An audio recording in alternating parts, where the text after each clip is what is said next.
오늘도 하나님의 은혜와 사랑 그리스도의 능력이 든든한 교회와 이 말씀을 듣는 모든 분들에게 함께하기를 진심으로 축원드립니다.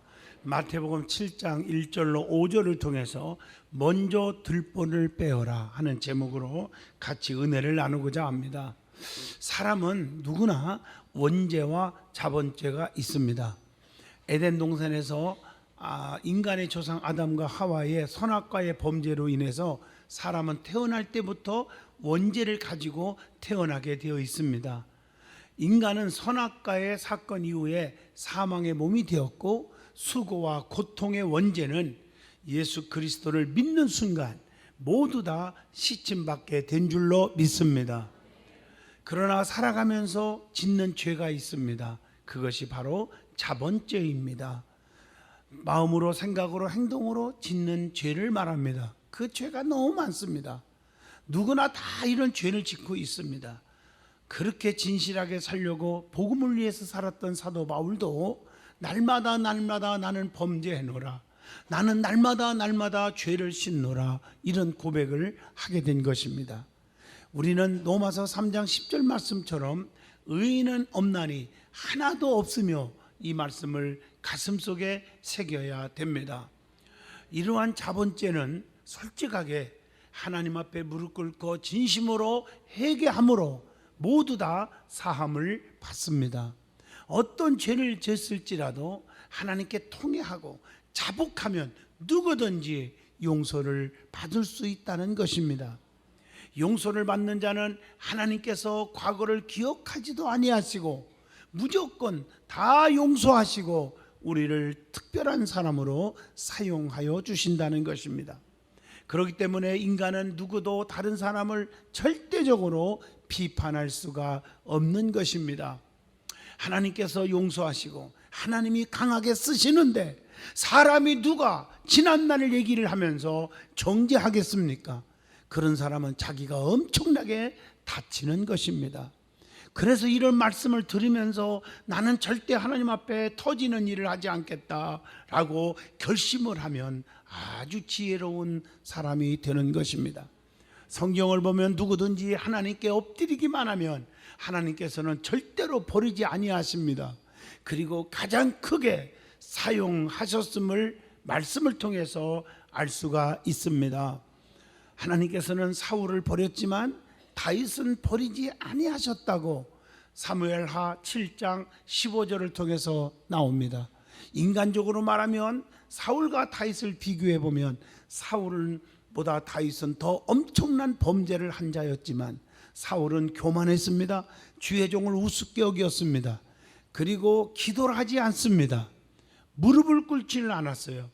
그렇지만 다윗은 죽일 죄를 졌어도 나단 선지자 주의 종의 책망을 받을 줄 아는 온유와 겸손의 사람이었고, 침상을 적시고 통곡하고 회개할 줄 아는 그런 자였기 때문에 하나님이 다윗을 왕중왕으로 써주셨다는 것입니다. 그래서 성경에 교만은 패망의 선봉이요 거만함은 넘어집의 앞잡이지만 겸손한 자에게 은혜를 베푸시고 하나님이 써준다는 말이 있습니다. 이 말은 날마다 하나님 앞에 겸손하게 자기 자신을 돌아보면서 남을 높일 줄 알고 자기는 낮은 자가 되는 그런 온유한 자가 하나님 앞에 쓰임받는 것이고 축복을 받는 줄로 믿습니다. 또한 말라기서 1장 2절로 3절 보면 내가 야곱을 사랑하였고 에서는 미워하였으며 하는 말이 나와요. 하나님께서는 왜 에서를 미워했고 야곱을 사랑했다고 말할까? 인간적으로 말하면 거꾸로 말한 거 아니겠어요? 에서는 부지런했고 사냥을 해서 별미 만들어 아버지 앞에 드릴 줄 알았어요. 야곱은요 아버지를 속이고 형님을 속이고 팥죽 한 그릇도 그냥 안 준 우주적인 구두쇠에다가 얼마나 얄미운 짓만 합니까? 그럼에도 불구하고 야곱은 자기 잘못을 뉘우칠 줄 알았고 하나님 앞에 기도할 줄 알았어요. 그래서 그는요 창세기 32장에 보면 약복강변에 환두뼈가 위골되도록 하나님 앞에 회개하고 기도했더니 그를 이스라엘의 축복으로 역사하셨고 축복의 조상이 되게 하셨습니다. 오늘 이런 말씀들을 종합해 보면 하나님은 기도하는 자를 사랑하신다는 거예요. 기도하는 자를 축복하신다는 거예요. 기도하는 자 편에 서신다는 거예요. 더 쉽게 말하면 하나님 앞에 무릎 꿇는 겸손한 자 편에 주님이 서시는 줄로 믿습니다. 사람은 살다가 보면 자기도 모르는 사이에 목에 힘이 들어가요. 돈이 생기고 명예와 권세가 생기면 목에 힘이 들어가는 거예요. 그날부터 추락의 길로 걷는 것입니다. 우리는 성경 말씀을 가슴속에 새기시면서 사시기를 바랍니다. 성도들은 절대로 남을 비판하거나 남의 티를 보려고 하면 안 되는 것입니다. 성경을 보면 노아에게는 아들이 3명 있었습니다. 함과 셈과 야벳입니다. 그런데 노아는 당대의 의로운 자였습니다. 그렇게 명칭을 의롭다게 함을 받고 살았다고 하는데도 불구하고 인간은 실수가 있습니다. 포도주를 너무 많이 마셔서 벌거벗고 누워 있었습니다. 이런 추태를 부리고 있을 때 함은 아버지의 허물을 들춰냈어요. 야, 아버지가 저럴 수 있느냐, 얘들아 가서 보라. 그런데 그 함은 저주받는 조상이 되어버렸고요. 다른 두 아들 셈과 야벳은 그 말을 듣고 아버지가 어쩌 그런다 하냐 그러면서 비판한 게 아니라 그 허물을 보지도 않고 뒷걸음질해서 하체를 가려주고 나왔어요. 덮어주었어요. 그래서 축복받는 조상이 되었다고 성경은 가르쳐주고 있습니다. 사랑하는 성도 여러분, 남의 티를 보고 비판할 것이 아니라 먼저 자기의 들보를 빼내어야 합니다. 주변에서 누가 됐건 간에 직장생활, 사회생활, 또 아니면 교회생활도 마찬가지입니다. 남의 허물을 자꾸 얘기하기 좋아하는 사람은 단절시키세요. 상대하지 마세요. 아무리 친한 사이도 끊어버리세요. 그래야 내 믿음을 지킬 수가 있습니다. 내가 축복을 받을 수가 있다는 것입니다. 오늘 본문을 통해서 먼저 들보를 빼어라 하는 제목으로 말씀을 드리고자 하는 것입니다. 제일 먼저 우리에게 주시는 교훈이 본문 1절로 2절입니다. 성도는 남을 비판해서는 안 된다는 것이요, 비판을 받지 아니하려거든 비판하지 말라. 너희가 비판하는 그 비판으로 너희가 비판을 받을 것이요 라고 말씀하고 계십니다. 남의 인격을 존중하는 자는 항상 상대방과 남의 입장을 바꾸어서 생각하게 됩니다. 항상 자기 입장에서만 생각하는 지나친 주관적 사고방식이 비판하는 죄를 무섭게 범하게 된다는 것을 아셔야 합니다.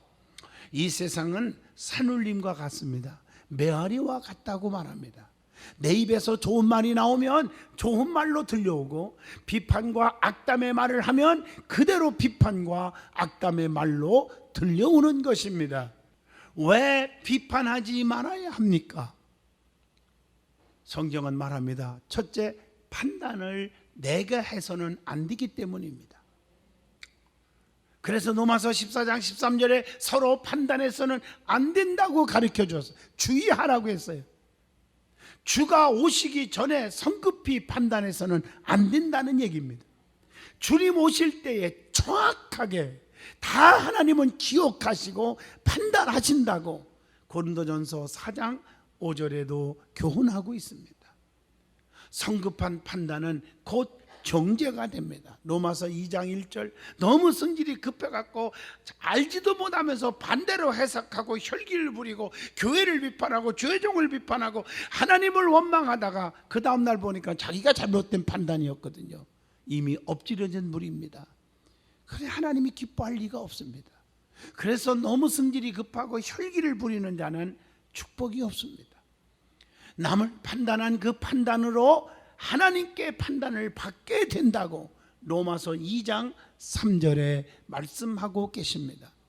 남을 판단하여 업신여기면 장차 하나님의 심판대 앞에 설 수밖에 없음을 로마서 14장 10절에 말씀하고 있습니다. 두 번째로, 성도들은 하나님의 자녀들이기 때문에 비판해서는 안 된다는 것입니다. 베드로후서 3장 8절로 9절 보면 하나님께서 사랑하는 자를 내가 정죄할 수가 없다고 하는 것입니다.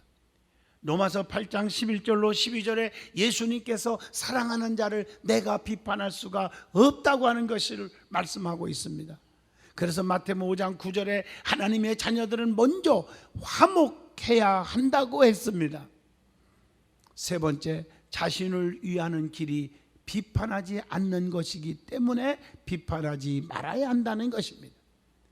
요한복음 1장 1절로 7절에 보면 내게 더 큰 허물이 있기 때문에 남을 비판할 수가 없는 거예요. 너희 중에 죄 없는 자가 먼저 돌로 치라, 이런 말씀이 있지 않습니까? 헤아리면 더 큰 헤아림을 받을 것이니라, 본문 2절의 말씀이 그 말씀입니다. 비판하면 어떻게 됩니까? 기도문이 닫혀서 심령에 손해가 온다는 거예요. 그래서 마태복음 5장에 보면 23절 24절에 먼저 가서 형제와 화목하고 그 후에 와서 예물을 드려야 주님이 받는다는 것입니다. 그래서 가급적이면 우리는 입술을 통해서 칭찬하고 격려하기를 힘써야 한다고 빌레몬서 1장 21절을 통해서 교훈을 주고 있습니다. 비판하면 네 번째, 그것으로 인하여 비판 때문에 내가 비판을 받기 때문에 비판하지 말아라는 것입니다. 본문 2절의 말씀입니다. 비판하지 않으면 비판받지 않고, 정죄하지 않으면 정죄를 받지 않고, 용서하면 우리가 용서를 받게 된다고 하는 누가복음 6장 37절을 기억하셔야 합니다. 성경에 보면 그래서 그리하면 하는 말이 나오잖아요. 뭐 신명기 30장 16절이나 야고보서 4장 8절도 나오지만 성경에 다 그런 말이에요. 요한복음 3장 16절도 그렇고, 특별히 사도행전 16장 31절 주 예수를 믿으라, 그리하면 너와 내 집이 구원 얻으리라. 내게 가까이 와라, 그리하면 나도 너희에게 가까이 하리라 하는 말씀입니다. 그리고 남의 애모를 보고 비판하면 안 된다는 얘기입니다. 요한복음 7장 24절 애모로 판단하지 말고 공의롭게 판단하라 하시니라.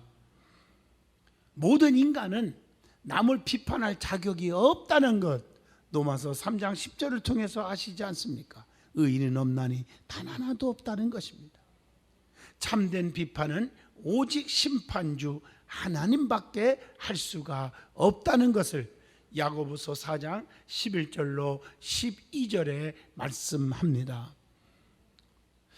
자, 선한 양심을 가진 자는 절대적으로 비판하지 않게 된다는 교훈이 있습니다. 양심이라는 것이 있어 사람은요, 그 양심 때문에 세속에 물들 수가 없고 함부로 행동할 수가 없고 함부로 입을 놀릴 수가 없어요. 로마서 9장 1절로 2절입니다. 그렇기 때문에 양심 때문에 우리가 사기칠 수가 없잖아요. 도둑질 할 수가 없잖아요. 남을 해코지 할 수 없잖아요. 사람은 양심이라는 게 있다는 거예요. 거짓말 할 수 없잖아요. 성경을 보면 양심의 7가지 역할에 대해서 말씀하고 있습니다. 첫째, 다니엘서 5장 5절로 6절입니다. 하나님을 두려워하게 만듭니다. 요한복음 8장 9절에 보면 죄악을 깨닫게 해줍니다. 어머나 내가 잘못했구나, 양심 때문에. 로마서 2장 14절로 15절에 선과 악을 분별하게 합니다. 이게 옳은 건지 이게 그릇된 것인지를 분별할 수 있도록 양심이 하게 합니다. 그리고 양심은 로마서 9장 1절로 2절 보면 마음의 진실 여부를 증거하게 합니다. 고린도후서 1장 12절 보면 하나님께 대한 태도의 진실성을 증거하게 한다는 것입니다. 그래서 사람이 양심이 화인 맞은 자들은 뭐 그런 거 관계 없잖아요. 자기 멋대로 자기 이익만 추구하고 남을 증오하고 멋대로 살잖아요. 그러나 양심이 살아있는 자는 조금만 잘못하면 얼굴이 벌개지고 죄송한 마음을 갖고 그러잖아요. 히브리서 13장 18절 보면 선한 양심은 선한 행동을 하게 한다고 말하고 있는 것입니다. 베드로전서 3장 21절 보면 선한 양심은 하나님을 자꾸 찾게 되어 있어요. 자꾸 하나님께로 가까이 가는 거예요. 그러므로 선한 양심이 있는 성도들이 다 되시기를 진심으로 축원드립니다. 오늘 말씀을 통해서 주는 교훈 두 번째는 자신의 들보를 먼저 빼놔야 한다. 남의 티를 보려고 하지 말고 자신의 들보를 먼저 빼내라고 오늘 본문 3절로 5절에 말합니다. 의식하는 자여, 먼저 내 눈 속에 있는 들보를 빼어라. 그 후에야 밝히 보고 형제의 눈 속에서 티를 빼리라. 이렇게 말씀하고 계십니다. 사람은 누구든지 눈 속에 들보 아니면 티를 가지고 있거든요. 티든지 들보든지 들어있지 아니하는 사람은 아무도 없다는 거죠. 그래서 의인은 없나니 단 하나도 없다는 말을 로마서 3장 10절에 주고 있는 것입니다. 그래서 남의 티를 보는 사람이 있어요. 제일 먼저 우리가 생각할 것은 남의 티를 보는 사람. 본문 3절의 말씀입니다.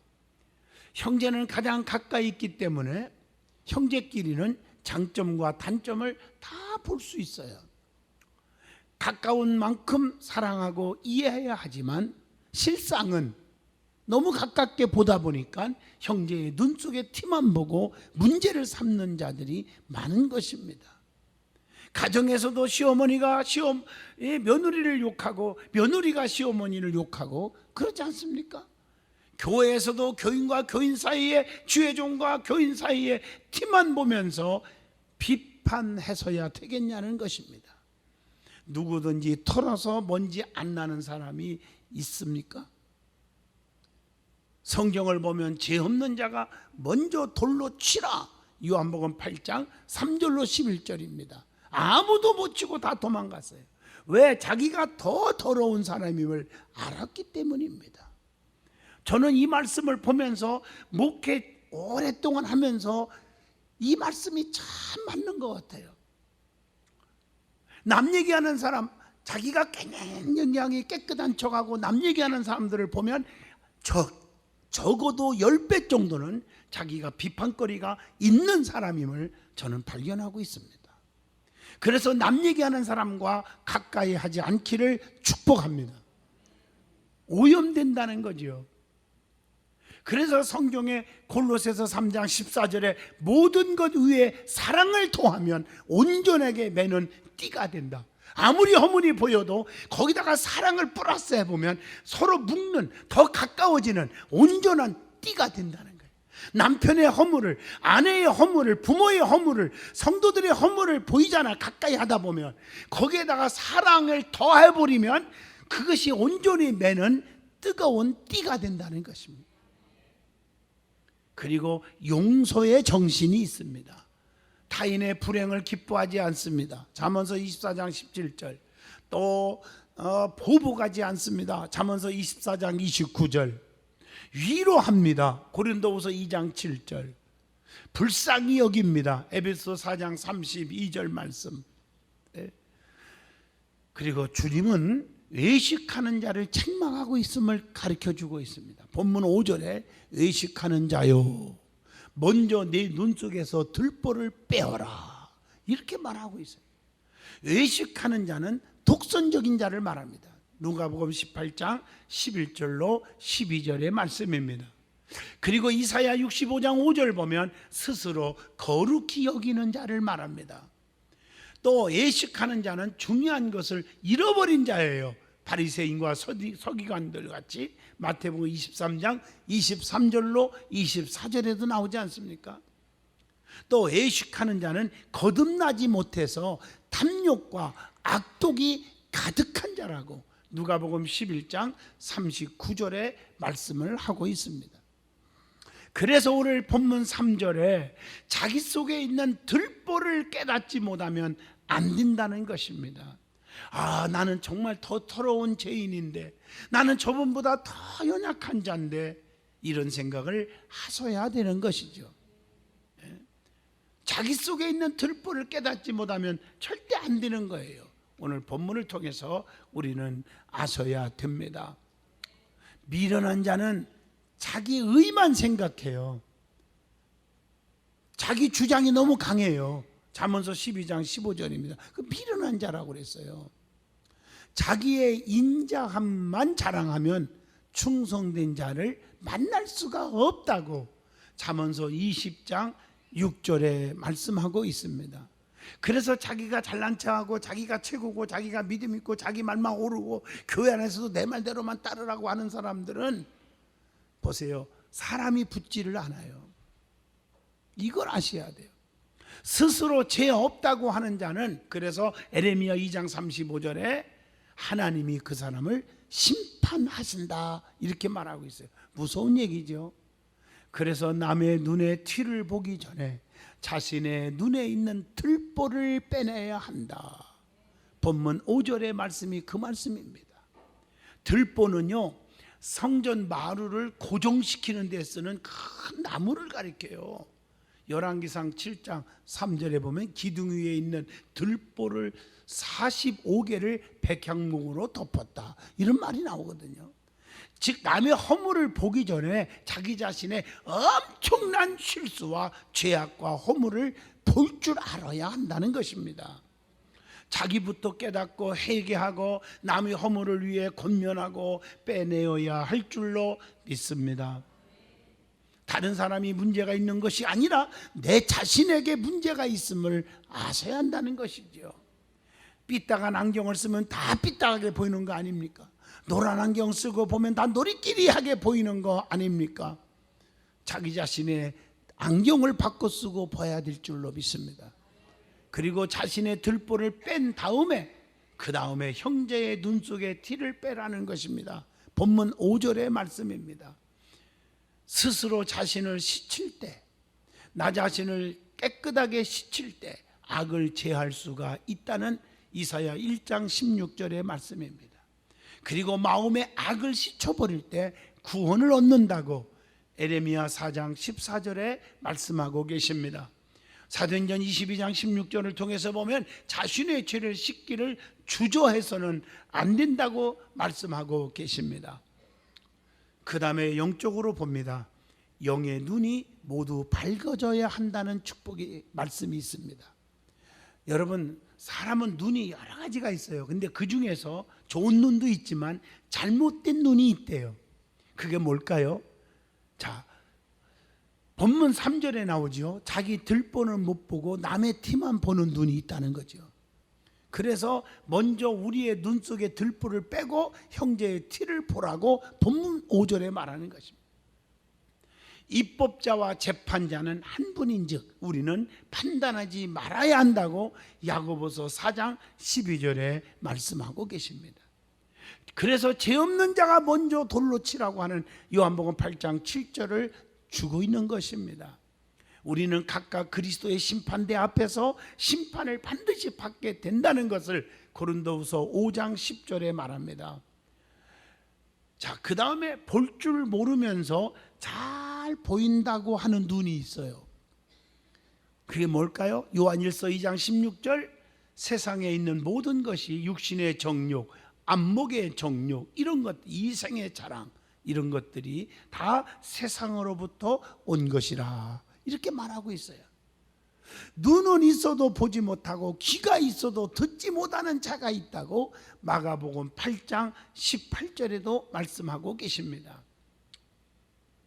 눈이 어두운 자는 계시록 3장 18절에 뭐라겠어요? 영적인 안약을 사서 눈에 발라보게 해야 한다고 했습니다. 영안이 열려서 하나님께서 우리에게 베푸신 능력의 지극히 크심을 알으라고 에베소서 1장 19절에도 말씀하고 있는 줄로 믿습니다. 그리고 마음의 눈을 밝히사 부르심의 소망이 분명하도록 기도해야 한다고 에베소서 1장 18절에 말씀하고, 범죄를 쉬지 않고 굳세지 못한 눈이 있는데요, 베드로후서 2장 14절 끊임없이 범죄하는 눈이 돼버려요. 욕심이 가득 차요. 탐욕으로 가득 차 있어요. 잘못된 것입니다.